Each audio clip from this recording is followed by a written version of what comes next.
Ano ba ang mas magandang ibiyahe mga buddy? MC Taxi or Lalamove? So yun, what's up mga buddy? Good morning sa inyong lahat. So ngayon maaga tayo kasi babiyahe tayo kay Mubit ng 5 to 10 ng umaga. Tapos mamaya naman kay Lalamove ay 11 to 4. So mamaya titingnan natin kung kanino yung mas malaking kinita natin. Bali tag 5 hours lang pala yun. Alam ko medyo bitin yung tag 5 hours para mas malaman kung sino ba talaga yung mas okay sa dalawa. Pero tara, samahan nyo lang ako at bumiyahe tayo ngayon. Ang date pala natin ngayon is January 27, 2026. Kaira po. Okay ka na ma'am? Natanggal? Ayusin natin ma'am. Oo, pwede pa ako ba? Tatanggal kasi yan, sira na eh.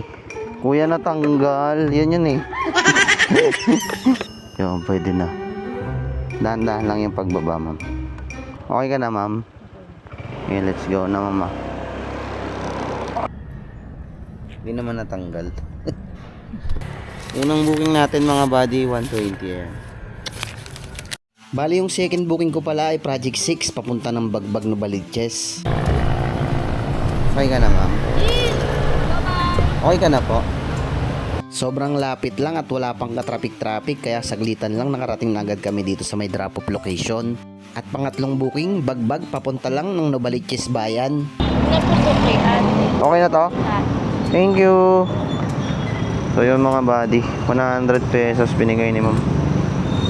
Pang-apat natin na booking, long ride, Novaliches Bayan, papunta ng Pateros.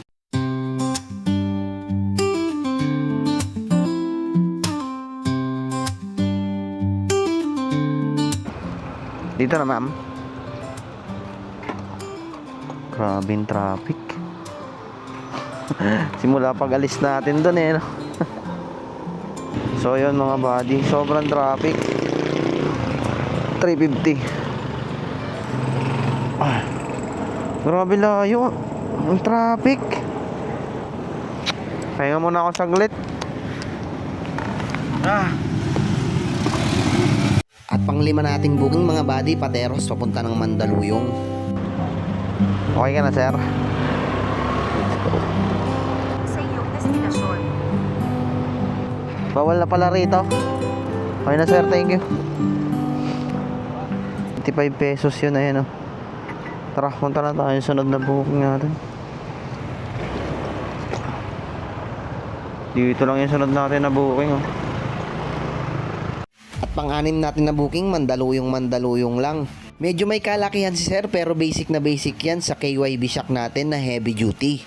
At kung naghahanap ka rin ng shock absorber na matibay at talagang tatagal, mag KYB ka na. Subok kahit saang biyahe. Available pala yan sa Posh Motorcycle Shop. Tama po sir, dito na lang. Nakarating ka na sa iyong destinasyon. So yun mga buddy, 191 lang yan, ginawang 100 ni sir. Tara, may sumunod na tayo na booking. Ay nako. At pang pito nating booking, Mandaluyong papunta ng Ortigas Center sa Pasig. Okay na pa ko. Okay na to ma'am. Salamat po. Yung mga buddy, 74 lang, ginawang 100 ni mama. Tara. Wala nang booking dito pag ganitong oras dito sa Ortigas Center. Hapon pa malakas dito eh. Sure ball yan. Ay naka, saan tayo bababa? Hindi ko nga lang alam kung saan ako bababa. Wala, maraming tambay dito. Maraming tambay mga tol. Kailangan nating matapos alas 9 pa lang mga buddy. Isang oras pa. Kailangan nating matapos yung 5 hours. So yun mga buddy, dito na tayo sa Cubao. Kaso wala pumapasok na booking. Tumala. So yun mga buddy, ito na ako sa Cubao ngayon. Kain muna ako. Wala pumapasok papuntang Novaliches. Almusal muna tayo. Gutom na rin ako eh. Kaya na lang tayo magkakon. Lalamove na tayo pagkakain. Lalamove. kumain na nga muna ako dyan mga buddy, wala kasing pumapasok na booking papunta ng Novaliches. Nakaset destination kasi ako papunta ron. Balak ko kasi doon sana ako magsisimula ng biyahe kay Lalamove. So yun, what's up mga buddy, 10:58 na at may first booking na tayo. So sakto 11 tayo nagsimula. Kaya kanina pa ako naghahanap na maayos-ayos na booking, wala naman lumalabas.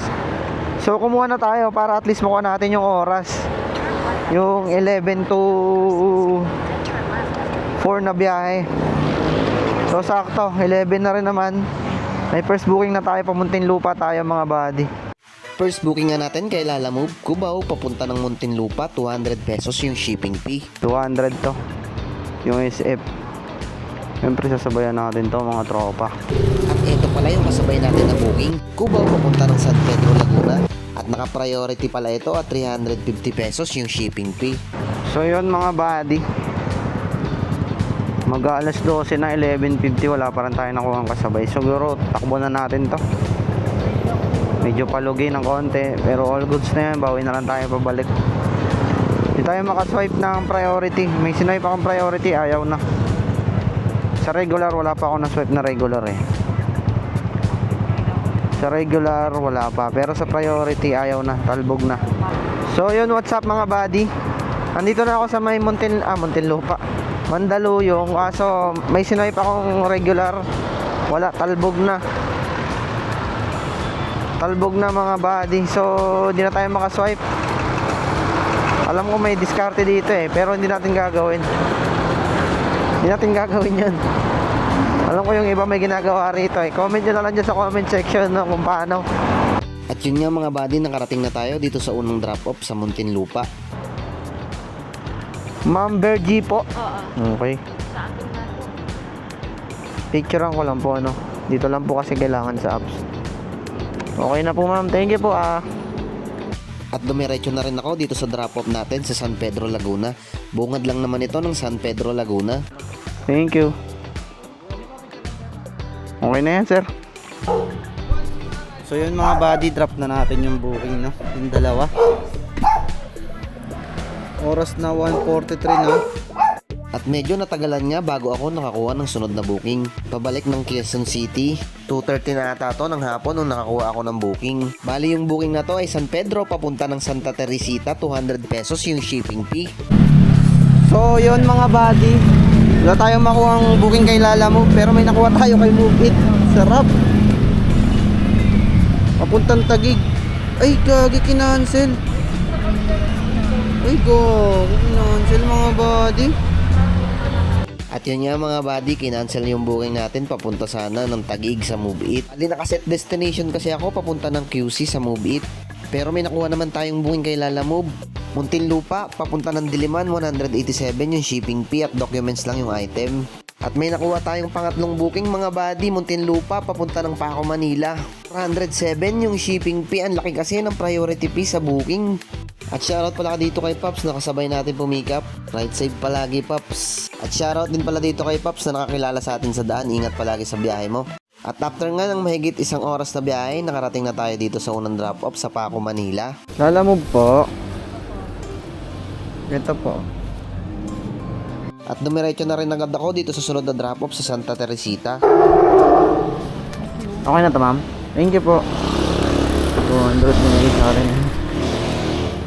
At dumiretso na rin agad ako dito sa last drop off natin sa Diliman. Sa mga oras na to ay unti-unti ko na rin nararamdaman yung antok at pagod. Alas 5 pa kasi ng umaga nung simula tayong bumiyahe. Bali sa biyahe natin na to ay hindi natin magpapagkumpara kung saan ba yung mas malaki nating kinita. 4 na oras lang kasi tayo bumiyahe kay Move It at hindi na tayo nakakuha ng sunod na booking. At kay Lalamove naman ay puro paghihintay ng kasabay at ng unang booking. Pero kahit paano ay kumita naman tayo ng maayos sa dalawang application na to. At dati ko na rin pala itong ginagawa nung hindi pa ako nagbablog. Move It sa umaga tapos Lalamove sa tanghali. At kung nagustuhan mo ang video na to, huwag kalilimutan mag-like, share, and mag-comment ka na rin dyan sa baba. And this is Raven Moto Vlog. See you next vlog. Peace out. Yan na. Yan ako mga buddy.